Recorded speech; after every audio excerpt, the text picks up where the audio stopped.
세상 사랑하사 독생자를 주셔서 믿는 사람마다 멸망치 않고 영생을 얻게 하셨네.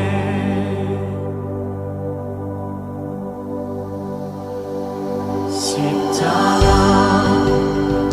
의지하니 주님만 의지하니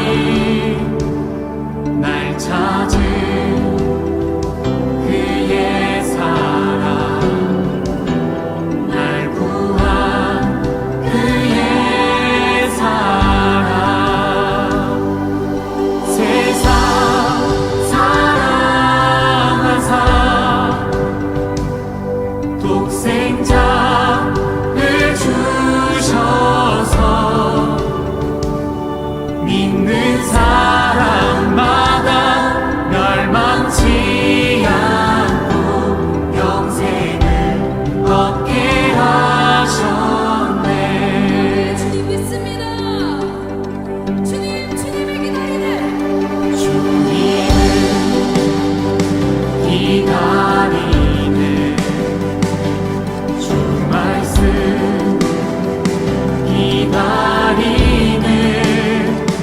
주 은혜로 구원된 나 은혜로 자유하네. 세상 사랑하사 독생자를 주셔서 믿는 사람마다 멸망치 않고 영생을 얻게 하셨네.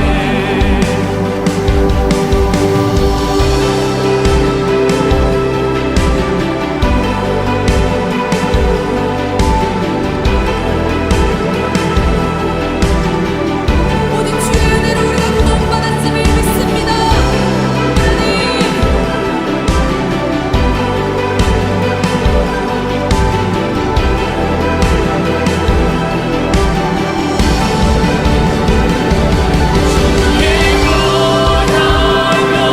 나는 자유해.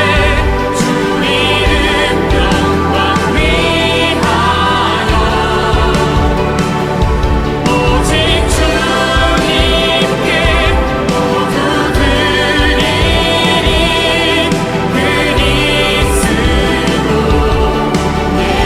그리스도 주의 보혈로 나는 자유해.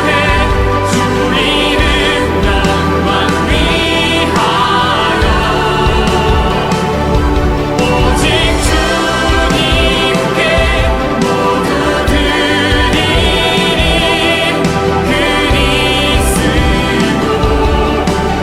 그리스도 손을 들고 믿읍시다.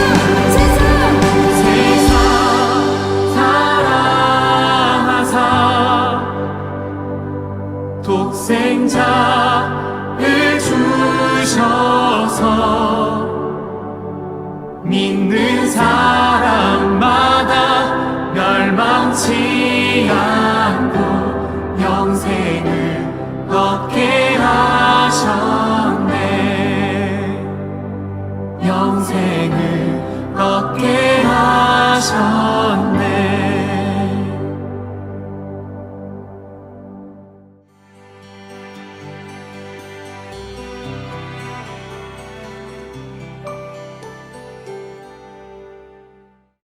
오늘의 말씀을 같이 읽겠습니다. 누가복음 23장 13절부터 25절 말씀입니다. 빌라도는 대제사장들과 지도자들과 백성을 불러 모아놓고서 그들에게 말하였다. 그대들은 이 사람이 백성을 오도한다고 하여 내게로 끌고 왔으나 보다시피 내가 그대들 앞에서 친히 신문하여 보았지만 그대들이 고발한 것과 같은 죄목은 아무것도 이 사람에게서 찾지 못하였소. 헤롯도 또한 그것을 찾지 못하고 그를 우리에게 돌려보낸 것이요. 이 사람은 사형을 받을 만한 일을 하나도 저지르지 않았소. 그러므로 나는 이 사람을 매질이나 하고 놓아주겠소. 그러나 그들이 일제히 소리질러 말하였다. 이 자를 없애고 바나바를 우리에게 놓아주시오. 바나바는 그 성 안에서 일어난 폭동과 살인 때문에 감옥에 갇힌 사람이다. 빌라도는 예수를 놓아주고자 하여 다시 그들에게 말하였다. 그러나 그들이 외쳤다. 그 자를 십자가에 못 박으시오. 십자가에 못 박으시오. 빌라도가 세 번째 그들에게 말하였다. 도대체 이 사람이 무슨 나쁜 일을 하였단 말이오. 나는 그에게서 사형에 처할 아무런 죄를 찾지 못하였소. 그러므로 나는 그를 매질이나 해서 놓아줄까 하오. 그러나 그들은 마구 우기면서 예수를 십자가에 못 박으라고 큰 소리로 요구하였다. 그래서 그들의 소리가 이겼다. 마침내 빌라도는 그들의 요구대로 하기로 결정하였다. 그래서 그는 폭동과 살인 때문에 감옥에 갇힌 자는 그들이 요구한 대로 놓아주고 예수는 그들의 뜻대로 하게 넘겨주었다. 아멘. 헤롯에게서 재판을 받던 예수님은 다시 빌라도에게로 이송됩니다. 무리들이 예수님을 십자가에 못 박아야 한다고 난리를 부렸기 때문입니다. 십자가 처형은 오직 로마의 총독만이 할 수 있기 때문입니다. 빌라도는 처음에 이성적으로 양심적으로 바르게 분별했습니다. 그는 자신과 헤롯이 예수님을 신문했으나 죄를 찾지 못했다고 합니다. 그래서 다음과 같이 결론을 내립니다. 이 사람은 사형받을 만한 일을 하나도 저지르지 않았다. 그래서 빌라도는 예수님을 때린 후 놓아주겠다라고 나름의 대안을 제시합니다. 이는 유대인들의 성난 민심을 달래기 위해 예수님을 적당히 고문한 후 석방하겠다라는 뜻입니다. 빌라도는 로마 총독으로서 예수님의 범죄의 유무를 객관적으로 평가할 수 있었고 여러 방면으로 조사한 후 예수님을 석방하기로 결심합니다. 하지만 유대인들은 예수님을 죽이려 합니다. 대제사장들과 율법학자들 그리고 그들의 사주를 받은 무리들은 완악하여 이성적으로 바르게 분별하고 판단하지 못합니다. 빌라도가 예수님의 무죄를 선언하자 무리는 예수님을 처형하고 바라바를 놓아주라고 소리칩니다. 이는 유월절에 죄수 한 명을 놓아주는 전례가 있었기 때문입니다. 빌라도는 세 번에 걸쳐 예수님의 무죄를 말하지만 예수님을 십자가에 못 박으라는 무리의 거센 요구를 결국에는 이기지 못합니다. 빌라도는 예수님의 무죄를 확신했음에도 자신의 정치적 입지 유지를 위해 유대인들의 요구를 들어줍니다. 이로 인해 예수님이 본디오 빌라도에게 고난받아 십자가에 못 박혀 죽으신 것으로 역사의 기록이 됩니다. 오늘의 말씀을 통해 몇 가지 묵상할 것을 나누어 보고자 합니다. 첫째, 우리는 하나님의 말씀, 진리 위에서 분별력을 가져야 합니다. 빌라도도 나름 양심적으로 분별하려고 애를 썼습니다. 그도 로마의 지식인으로서 철학적 양심, 법적인 양심을 지키려고 나름 애를 써보았습니다.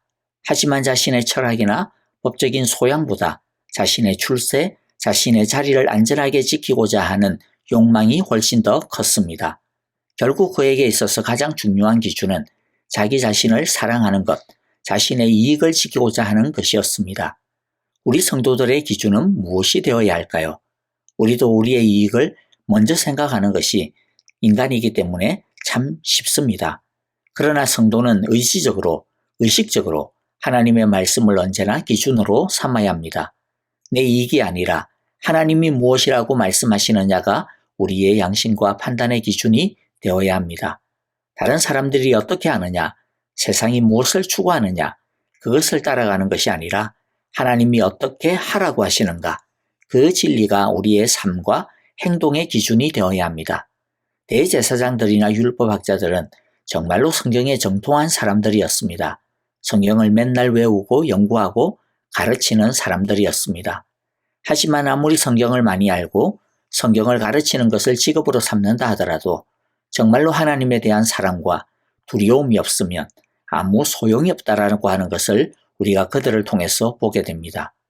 우리들이 하나님의 말씀 진리로 우리의 양심과 판단의 기준으로 삼으며 우리의 삶과 행동의 표대로 삼으려면 하나님께서 가르쳐 주신 대로 주야로 하나님의 말씀을 먼저 묵상해야 합니다. 그런데 주야로 묵상하라고 하는 것은 기계적으로 성경을 대하라, 지식적으로 대하라 그런 것이 아닙니다. 정말로 사랑하라는 것입니다. 하나님의 말씀을 지키는 것이 우리의 생명의 길임을 진짜 믿어야 한다는 것입니다. 우리가 매일 예배하고 하나님의 말씀을 통독하는 것에 우리가 요즘 온 힘을 기울이고 있습니다. 말씀의 일상화, 예배의 일상화를 우리의 습관으로, 우리의 생활의 체질로 확실하게 심으려고 열심히 노력하고 있습니다. 그런데 여기에 한 가지 잊지 말아야겠습니다. 온 마음과 뜻과 사랑으로 말씀을 읽고 예배를 드리는 우리 모두가 되어야 한다는 것, 이것을 잊지 말아야겠습니다. 그럴 때 말씀이 지식이 아니라 말씀이 살아있는 하나님의 음성이 되어 우리의 영혼과 마음과 삶의 길이 되며 빛이 될 줄 믿습니다. 두 번째, 양심적으로 바르게 분별하고 판단해야 하는 것이 있다면 그것을 끝까지 지킬 줄 알아야 합니다.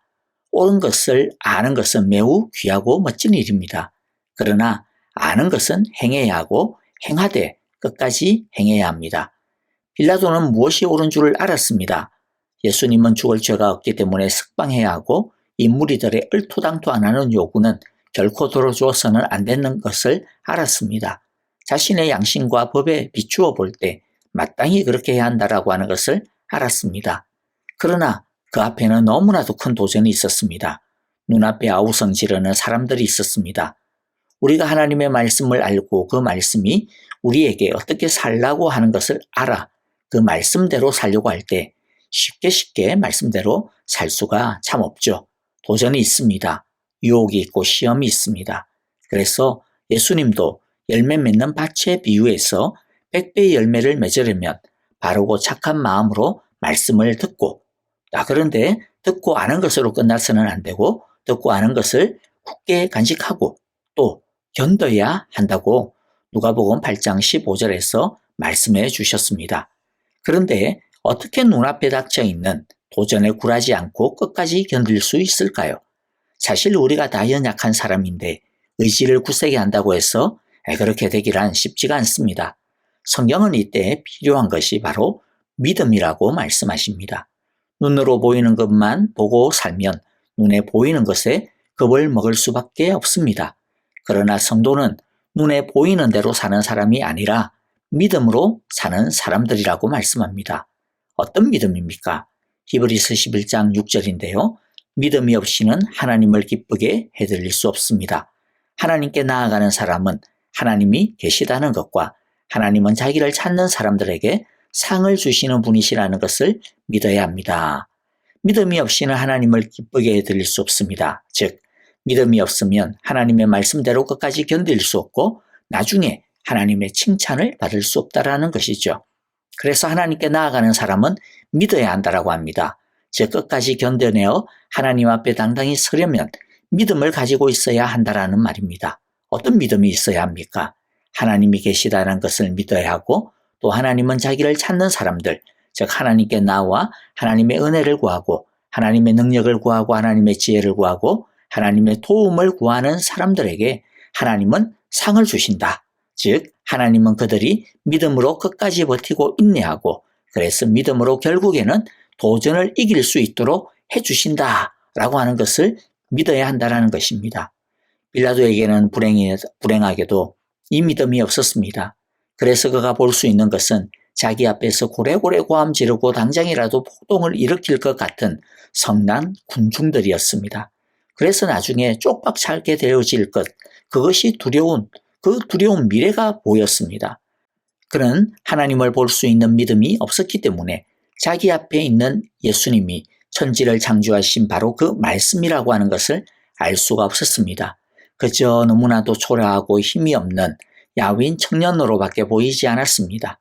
그러나 그가 하나님을 아는 믿음이 있었다면 자기 앞에 그 청년에게 물었을 것입니다. 나는 당신이 무죄하다는 것을 압니다. 그런데 저 사람들은 당신을 십자가에 못 박으라고 저렇게 날립니다. 그러나 나는 당신을 무죄한 자로 알기 때문에 당신을 십자가에 내어줄 수가 없소. 그런데 그렇게 되면 저들이 무슨 짓을 저지를지 모릅니다.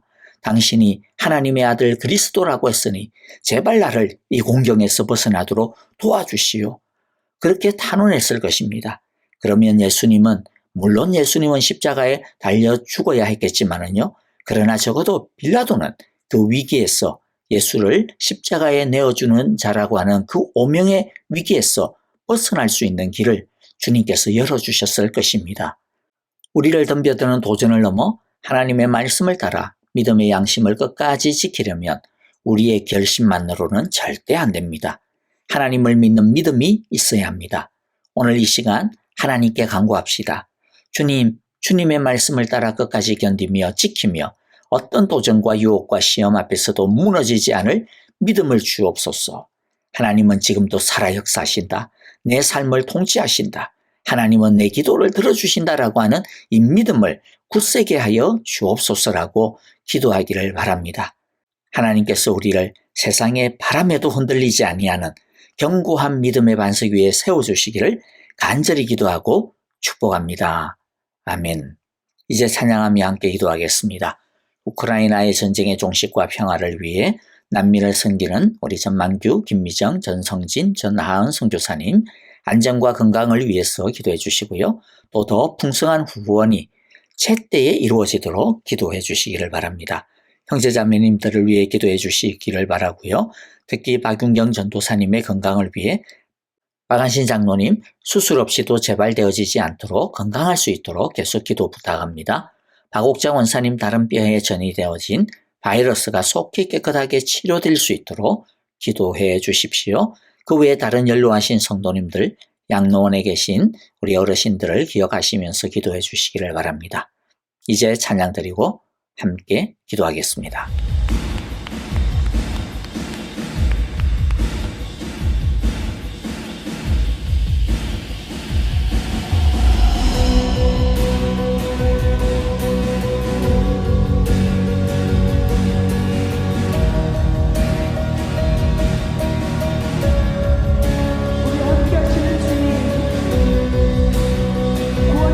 주님을 고백하기 원합니다.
주님 감사합니다.